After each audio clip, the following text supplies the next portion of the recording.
Une jeune fille assise sur un fauteuil d'osier, dans ces années 70, 100 millions de spectateurs vont faire un triomphe à un film qui va rester dans l'histoire, marquer son temps, il s'appelle Emmanuel. Et sur cette affiche, Sylvia Christel, qui est avec nous. Bonjour Sylvia Christel. Vous publiez vos souvenirs, le livre s'appelle Nu, au Cherche Midi. C'est un livre émouvant, c'est un livre qui raconte comment une actrice jeune va se trouver emportée dans ces années-là, jusqu'à ce que vous allez nous raconter, c'est-à-dire des moments extrêmement difficiles aussi. Est-ce que le rêve était si fort que vous aviez cru à l'époque que tout était possible ? Oui, enfin, il ne faut pas oublier les chapitres de la jeunesse qui expliquent un peu cette ambition brûlante et ce désir d'attirer l'attention surtout de mes parents et des bonnes sœurs. Ouais. C'était en Hollande ? En Hollande, ça se passait, et puis tout à coup, mais moi, je n'ai pas pu rêver que ça se passait, ma carrière se passera en France. Avec un film pareil, je croyais plutôt qu'il restera dans le placard à cause de censure.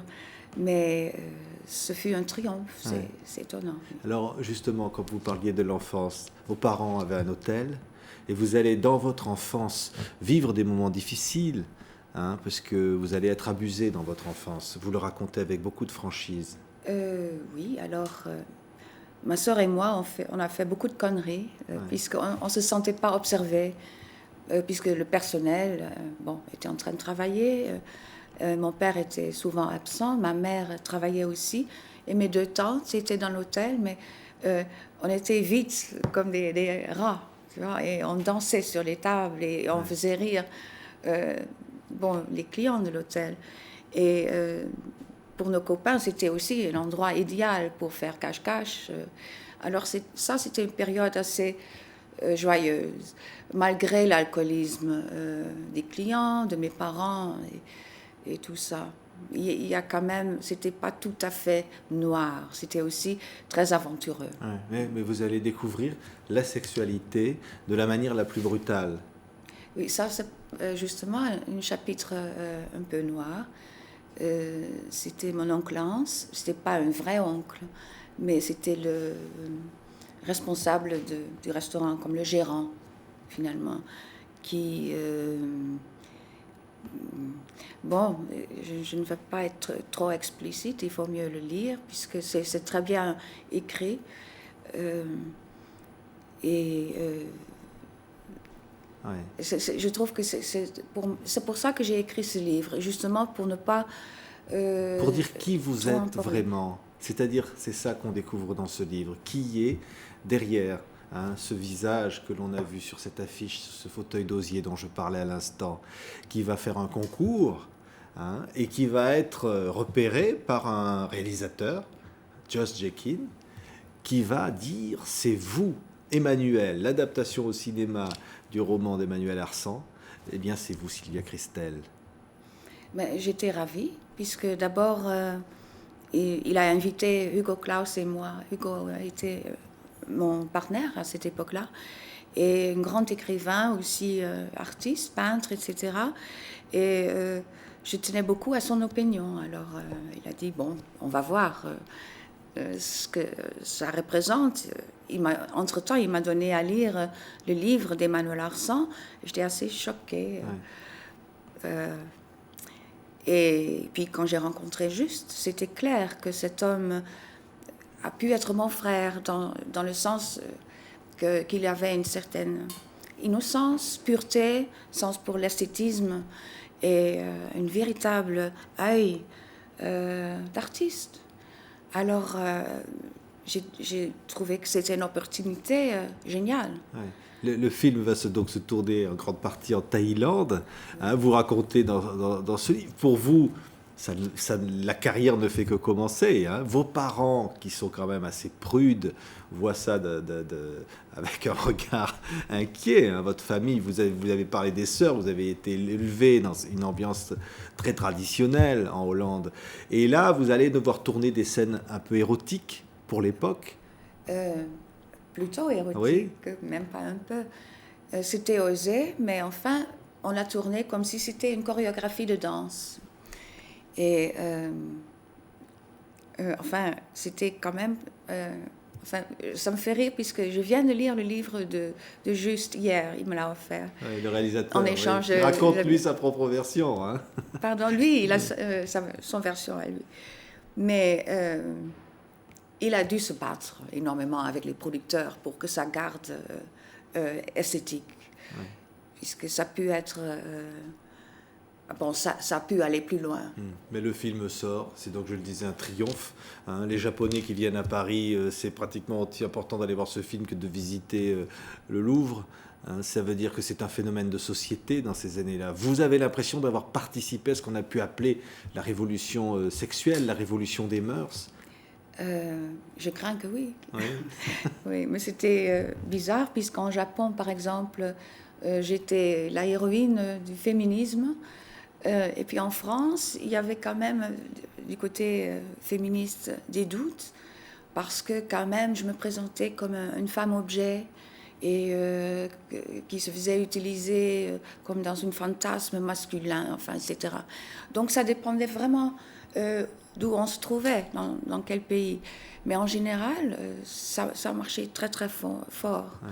Et pourquoi le film a marché? Je crois que c'est parce que les femmes y sont allées, ils ont amené leur mari. Pour une fois, c'était un film érotique qu'on pouvait voir en famille. Alors, vous allez vouloir tourner évidemment encore d'autres films. Il y aura des suites à Emmanuel, et puis des films, vous allez tourner avec Chabrol, vous allez tourner avec Valerian Borowczyk, et puis tant d'autres, mais jamais véritablement retrouvé ce succès phénoménal.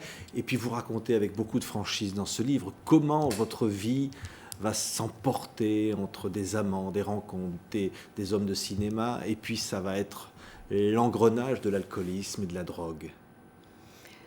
C'est comme ça, je crois que j'ai fait quelques graves erreurs dans ma vie, mais la plus grande, sans doute, c'est de quitter la France et suivre cet amour qu'on appelle Ben dans le livre, pour les États-Unis, où il y a plus de palmiers que de stars. C'est Hollywood, mais vous êtes une immense star. Oui. On vous accueille partout, il y a la police pour vous fermer la route. Hein. Mais non.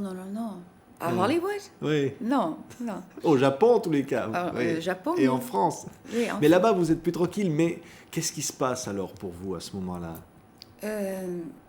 Alors là, j'ai connu la solitude, vraiment. Alors, j'avais une chance que dans la première partie de cet épisode, ma sœur était avec moi et mon fils, puisqu'il était encore jeune, il ne devait pas encore aller à l'école. Mais sans travail, en tout cas les premières 2 années, je n'avais pas du travail là-bas. Et je me suis laissée aller dans cette mode des gens qui faisaient des lignes, comme nous. Enfin, en France, on prend un verre de champagne. C'est la cocaïne. C'était la cocaïne là-bas. Et peut-être c'est très bien si on le fait, je ne sais pas, une fois dans sa vie. Mais moi, je l'ai fait plusieurs fois par jour pendant quelques années. Alors, c'est jusqu'au moment que mon comptable a dit, Madame Christelle, est-ce que vous voulez vendre votre appartement ou arrêter de se droguer? Je dis, bon, j'arrête, c'est simple. Mais alors que mon agente finalement a dit, il faut que tu retournes en Europe. Ouais. Puisque ici, c'est pas vivable pour toi. C'est-à-dire qu'aussi, avec l'alcoolisme, on vous a dit un jour, un médecin, vous allez mourir. Oui. Vous allez mourir si vous continuez. Apparemment, il faut que je vais jusqu'au bout. Enfin, quand j'étais jeune. Maintenant, c'est plus calme. C'est un combat, cette vie que vous avez menée. Évidemment, il y a aussi, hélas, la maladie qui va vous frapper et que vous allez vaincre. C'est un combat permanent. Oui, mais je ne crois pas que je fais exception. Je crois que tout le monde trouve que la vie est un dur combat de temps en temps. Alors, ça dépend uniquement comment on va s'en sortir. Est-ce qu'on peut utiliser certaines circonstances? Est-ce que ça peut marcher pour vous? Alors, peut-être ça n'a pas très bien marché avec ma carrière autant qu'actrice, mais par contre, je suis devenue peintre Ouais. à Los C'est ça, Angeles.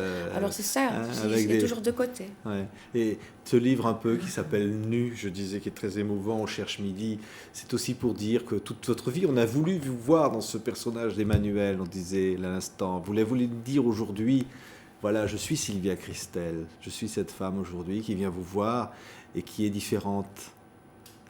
Mais oui, je ne suis pas Emmanuel, Ouais. c'était une rôle. Ouais. C'était comment dire, on n'a pas compris. Les gens n'ont pas compris qui vous étiez vraiment. Non, mais peut-être maintenant. Et même, c'est pas grave, puisque un peu de mystère gêne pas. Mais enfin, moi, j'ai voulu faire ce livre, surtout pour mon fils aussi, et parce que j'ai cru mourir. Et je voudrais je voudrais laisser un document qui représente la vérité. Ouais. Et je crois que j'ai réussi là. Ouais. Parce que vous dites, il y a évidemment de très belles pages dans ce livre quand vous parlez en disant je n'ai appartenu à personne et je le regrette, ni à mon père ni à ma mère. Les hommes ont aimé mon corps, j'étais dans leurs rêves. J'ai vu un peu de cœur, ma cour n'avait pas de visage, je ne m'appartenais pas. C'est beau, non? Ouais. Et c'est vrai. Mais oui. Ouais. Oui. Aujourd'hui, vous vous appartenez enfin, Sylvia Christel. Oui. Enfin, je l'espère, ça dépend des jours. Oui. C'était un très beau livre, je le disais, émouvant. Donc, publié au Cherche Midi, vos souvenirs, Sylvia Christel, pour vous retrouver derrière ce fauteuil d'osier qui a marqué nos souvenirs et puis ces yeux qui sont les vôtres. Merci infiniment d'avoir été avec nous. Merci à vous.